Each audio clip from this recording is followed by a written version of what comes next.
पुन्हा काळ बनला पेशवेकालीन तलाव. वैरागमध्ये 50 वर्षीय पुरुषाचा बुडून मृत्यू. महिन्याभरातील दुसरी घटना. नागरिकात भीतीचे वातावरण.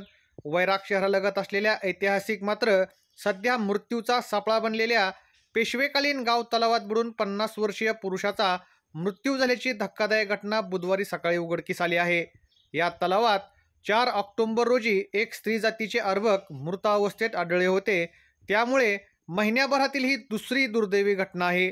तलावाच्या सुरक्षिततेचा प्रश्न पुन्हा ऐरणीवर आला असून या घटनेमुळे वैरागात भीतीचे वातावरण पसरले आहे. बुधवार दिनांक 29 ऑक्टोबर रोजी सकाळी वैराग हिंगणी रोडवरील पेशवेकालीन तलावावर सकाळी एक प्रेत पाण्यावर तरंगताना आढळले. वैराग पोलिसांना घटनेची माहिती मिळताच त्यांनी तातडीने घटनास्थळी धाव घेतली.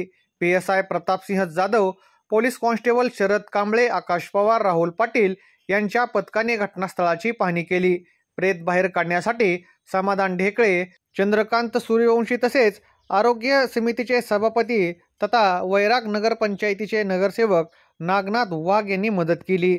मृतदेह बाहेर काढल्यानंतर तो मृतदेह विजय श्रीरंग लोहार यांचा असल्याचे निष्पन्न झाले.